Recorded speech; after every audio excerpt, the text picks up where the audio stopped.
I'm Sam from Elvis Duran of the Morning Show. Welcome to another episode of CEO Unplugged. And this is a kind of unusual one for me because I'm here with someone I already know pretty well. Her name is Katy Gaul-Stigge. Hi, sweetie. Hi. And she is the CEO of Goodwill, NYNJ. And you guys need to know her as well as I know her. So that's why we're all here together. Welcome. Thank you for coming here. Thank you. I love being in this room. So awesome. Where all the magic happens. Okay, first off, Goodwill. People know, okay, I can shop there, which I do, and it was a lot of fun. It's yes, representing everything. Yes, I know it's a podcast, so I can't point at my clothes, but they can see us. yeah, It's perfect. Good. Yes. Yes. So I wear Goodwill every day. I shop. Love it. And it's a blast. It's like a treasure hunt. And when you find that deal, forget about it. It's amazing. And people know they can donate. But that I feel like is the 101 extent of what people know. So tell us a little bit more about what people should know about Goodwill on the whole. Thanks. I mean, I think the big thing about Goodwill is, yeah, it's shopping, it's donating, but then, and people sort of know like a general sense of Goodwill does something good with this, but they're not really sure what it is. Right. But let's let them know. I mean, really our mission, and we're a nonprofit, is to help people with disabilities and barriers to employment get into work. Right. And that's what I've been doing my whole career. I'm a social worker. And what we do is we help people with mental illness. We help people, who have multiple hospitalizations get well. We help people with developmental disabilities, which might be autism, Right.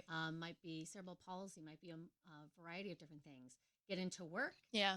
maintain work, be part of their communities. And then lastly, we also, the third bucket is helping people who might have any other barrier. Might be language, their English language skills aren't enough. They might need skills training, like a warehouse. They want to get a warehouse job, but they've never driven a forklift, so they want to get forklift certified. And then they might just want to get into a, resume and job skills and training and prep. And we do that. And we do that for 29,000 people a year here in New York, New Jersey. Which is so mind-blowing. Exactly. So it's way bigger than the stores. Yeah. And then people say, oh, does everyone in those programs get a job at your store? And no, not at all, because first of all, we wouldn't have that many jobs. Right? Just like, everyone's picturing one store with that many employees. Yeah, it doesn't quite work like that. So the idea is that we help people get jobs everywhere from the MTA to a hospital to, Right. A tech company, Yeah. to a radio station, if you're an employer, we would love to work with you and bring you talent that meets your needs, because we have a ton of people that we work with, that we get job training and into jobs. And so we partner with big employers and small, all over the gamut, to get people into work. And we placed over 2,000 people into work last year, on top of, our clinics and our day programs. And, so it's a really wonderful place. So when you're donating and you're shopping, you're really part of this virtuous cycle, Right. of supporting a nonprofit that really does a lot of good in the community. It's like this entire ecosystem of doing good. It's not even, and it's impossible to fully understand that unless you have the full education. When I came to see, was it the warehouse? Is that what it's considered? I went to see the warehouse, and I remember there were even college students there working with you guys in a program, and they created some kind of app or something. What that was we had some amazing students doing actually AI work for people with developmental disabilities, with autism, so they could use a virtual map to get around. And so, because sometimes with neurodiverse populations, they need certain ways to get places, or they might have some, tactile issues. So there was like ways for them to use this app to get around and to find where they needed to go. So that was like, so we're innovating with that. We also work with, sustainable fashion in college students all the time. We've got students from FIT or Parsons, coming in to our warehouse and getting clothes, and then they're ripping them up, making them into new clothes. And we're really getting more and more into the sustainable fashion side. A lot of people, I feel like, don't understand how, I forget the number, but the fashion industry on the whole is one of the top polluters, which is a big deal. It's a really big deal. So just the fact that you guys are also going to, let's help pollution in Goodwill. It's a big thing. I think it's actually one of the challenges for Goodwill is in our piece is that we really talk about our, being a bulldozer for barriers for people with employment, which is the number one thing we've been talking about. But frankly, I'll own it. We kind of missed the boat a little bit on sustainability. We're kind of the OG of sustainable fashion. And we haven't really been talking about it enough. And so, we had we really have to, get into this, but just so people like really understand, I'm looking at this, but because you guys can see, but like 11 billion kilowatts of energy. If you just buy one used item instead of new this year, you would save 11 billion kilowatts of energy, or 5.7 billion pounds of CO2 emissions, which is equivalent of 500,000 cars. Every pair of jeans takes 2,000 pounds of clean water to make, with the dyeing and the thing. And no one would think of that. Used denim, buying used clothes, just buying a couple pieces of used clothes. And Goodwill's been selling, really been, again, the used clothes and being part of sustainable fashion for so long. Yeah. So when I got here, I was like, okay, I'm new to Goodwill. How am I going to get into this? Right. And I committed to wearing Goodwill every day. And so I've been so impressed with the quality. I wear it, every day. I love it. And, I'm really happy with my, carbon footprint. Yeah. It has really been reduced by doing this. Absolutely. While I'm also supporting what I really, my personal mission around getting people jobs. Right. So it's like, it really is this very win-win. And as people want to connect with brands that mean something, it's like, we're here. Right. We're ready. And if people listen, if you listening are going to sleep on I don't care that it helps people who need and deserve it, and I don't care about my carbon footprint, because there are those people out there. The deals you can get on high fashion is crazy. I think I had a dress in my hands. I forget the brand. It was London. No, it wasn't London Fog, Sam. That's not a dress company. I forget what it was, but it was that was a raincoat. Maybe it was a coat. I was holding a dress, and the tag was on it, and it was a $900 dress, and it was my size, and it was like $120 or something, and it was probably the most expensive thing I could find in the store. Oh, that would definitely be the most expensive. I was just walking around with it. I'm like, I have no fancy occasion coming up, but this is a big deal in my arms. So even if you want to be selfish about it, there's something to it. Yeah, but we are, exactly. The other point here is, for most people, we are a value shopping destination. That's a ton of fun. Yeah. Our blouses are $7.99. Jeans are, $9.99. Right. And then we do have premium denim, which is like your Pages, your Levi's, your J brands. Those are $19. Right. Those retail at $150. Yep. If you're lucky. Right. So, we do acknowledge that, the thrift world's changed. We have resellers. We have lots of things in the marketplace now. So we do try to value your donation. Yep. By, there are some differing prices that might be different than when you went to Goodwill 30 years ago, when we just sort of maybe had everything at, $7.99. Because the marketplace has changed a bit, and we want to acknowledge the value of your donation. And we also want to, get more engine to our fuel, of course, for our mission. Right.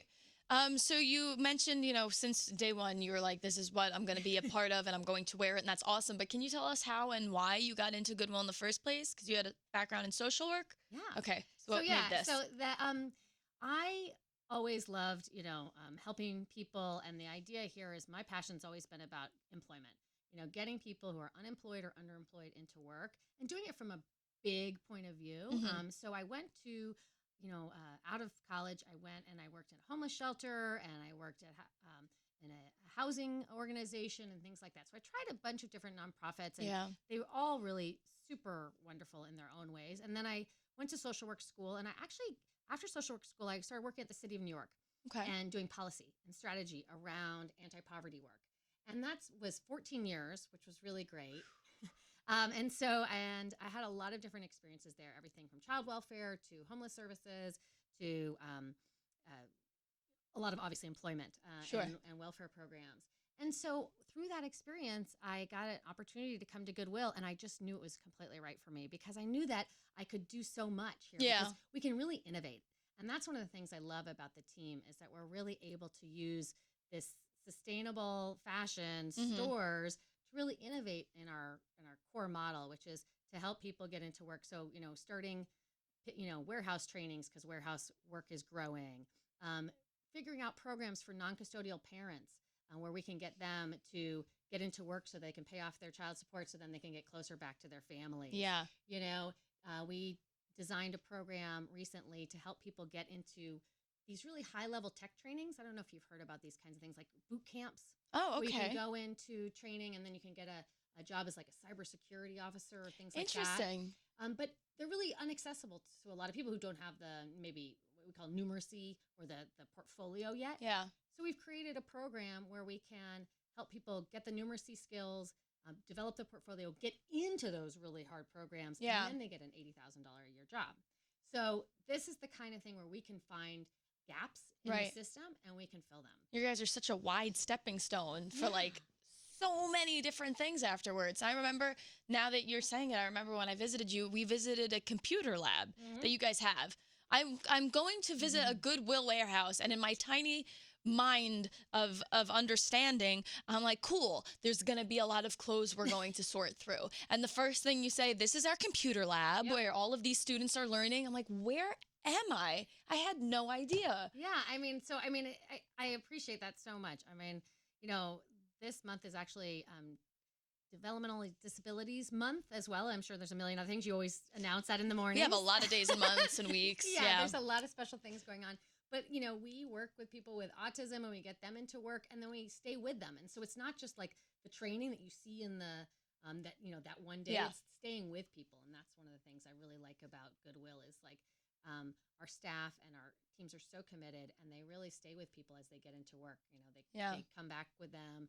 They help them make sure that they've got the transportation to get to work, the computer that they need, all those, what you call like wraparounds, that like, to just like hold somebody close and make sure that they can get what they, be successful. Because it's terrible when such a small thing that's like tangible is in the way of someone's entire quest for like happiness or independence or we growth. know that most people, $400 expense will, knock them out of a situation. And so that's for middle-class America. Yeah. So we know that $400 is a big deal. So every dollar counts to every family. And so we know that making sure people can work and contribute is a big deal. Yeah. So I know you touched on it lightly, but what goals, as if you guys don't have enough on your plate, do you see happening in like 2020? At the end of 2020, what do you think is going to be different from right now? Ooh, I like it. So much. Well, a couple of things are going to be really, our goal every year is to really move the needle on employment. So right now, people with disabilities are unemployed at twice the rate of people, able-bodied folks. And so that's a real problem, even in such a tight labor market. And so we've really got, our goal every year is to make sure that more employers know that people with disabilities are great talent and that we've expanded the market. So every job placement we get, every new employer that we, get to share with is a success for me, Yeah. And so that's one thing is I'm going to have another 100 of those, in the bag this year for sure, if not more. You've already done so much in the past. My team's like, what? Yeah. But like, we're going to be continuing to strive for that.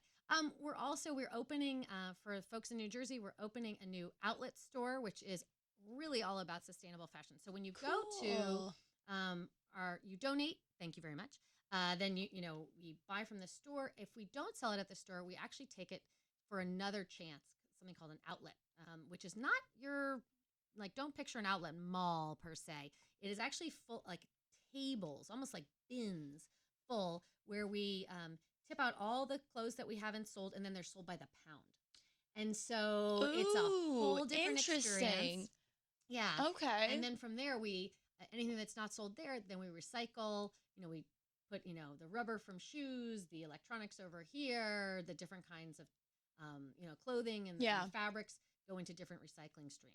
So that's what we do there. So we're opening that in South Hackensack, New Jersey in April. So that's going to be a big, exciting thing. Oh my gosh, it's right here. Yeah. Very cool. Very cool. So that's one of the big things that'll be different in 2020.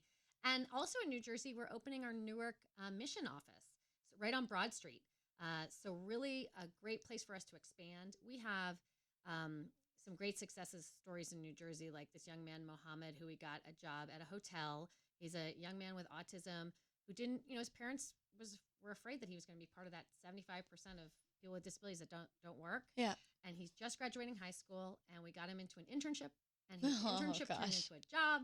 And now he's gone from one part of the hotel to another part of the hotel, full-time employment, which is a real career staying at a hotel. So we're really proud of Mohammed. And, those are the kinds of things we can do more of when we move to our new office in Newark. It sounds like you guys might have the most rewarding line of work that I've heard of in a while. That's incredible. You guys give what people are so often not given. You're that important step, like you were saying, filling in the gaps. That is just a barrier for so many other people who don't have access to it. People laugh, but I'd like to think of it as like a bulldozer for barriers, like, because there, and of course there's lots of worthy causes, and I know people have their ones that they like. For me, this is such important work, and these, groups that we get to work with are it's just a really exciting time to watch them. Someone like Muhammad get to, grow and thrive and work, and now his family and all the outputs that are going to come from that. So just let's say someone hasn't stepped in the store yet. Yeah. They're first considering it, but they're a little like unsure about how it works.